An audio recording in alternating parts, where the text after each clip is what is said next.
தளபதி விஜய் அவர்களுடைய ஜனநாயகன் திரைப்படம் கடந்த ஆண்டு தீபாவளிக்கு ரிலீஸ் ஆக வேண்டி இருந்தது. பிறகு இந்த படத்தை பொங்கலுக்கு சேஞ்ச் பண்ணாங்க. இந்த ஆண்டு துவக்கத்துல ஜனவரி 9ஆம் தேதி இந்த திரைப்படம் உலகம் முழுக்கவே ரிலீஸ் ஆகும் அப்படின்னு பட தயாரிப்பு நிறுவனம் மிகப்பெரிய அளவுல ப்ரொமோஷன் எல்லாம் பண்ணாங்க.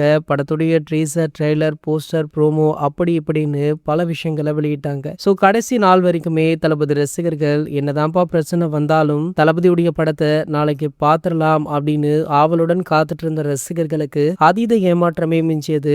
இது வரைக்குமே விஜய் சார் கிட்டத்தட்ட 68 படங்கள்ல நடிச்சிருக்காரு. சோ எந்த படத்திற்குமே இப்படி ஒரு அசம்பாவிதம் நடந்ததே கிடையாது. அவர் முதல்வராக போட்டியிட்ட பின்பு அவருடைய படத்திற்கு இவ்வளவு பெரிய சிக்கலா அப்படின்னு சொல்லி தமிழக மக்கள் பல பேருமே கொந்தளிச்சாங்க. இதனடுத்து பாத்தீங்கன்னா தளபதி விஜய் அவர்கள் தமிழக மக்களுடைய உள்ளங்களை வென்று முதலமைச்சராக சமீபத்துல தான் பதவியுமே ஏற்றாரு. இந்த நிலையில தற்போது ஜனநாயகன் படத்தை எப்போது வெளியிடுவீங்க அப்படின்னு சொல்லி ரசிகர்கள் பொதுமக்கள் மீண்டும் கேள்விகளை கேட்க ஆரம்பிச்சிட்டாங்க. இந்த நிலையில பாத்தீங்கன்னா இந்த படத்துடைய ப்ரொடக்ஷன் நிறுவனமான KVN சமீபத்துல முக்கிய அறிவிப்பு ஒன்றை வெளியிட்டிருக்காங்க. அதாவது இந்த படத்துடைய ரிலீஸ் தேதி இந்த வார இறுதியில வெளியிடப்படும் அப்படின்னும் படம் கண்டிப்பாக அடுத்த வார இறுதியில ரிலீஸ் ஆக வாய்ப்பு இருப்பதாக சொல்லியிருக்காங்க. ஸோ ஆகையால பாத்தீங்கன்னா படத்துடைய ரிலீஸ் தேதியை வெளியிடும் வகையில படத்துல இருந்து 2வது ட்ரெய்லர் அல்லது புதிய ப்ரோமோ ஒன்று வெளியாகலாம் அப்படின்னு சொல்லப்படுது. அதனால தளபதி ரசிகர்கள் செம்ம ஹாப்பியாக இருக்காங்க. அந்த ட்ரெய்லர் ப்ரோமோவுக்காக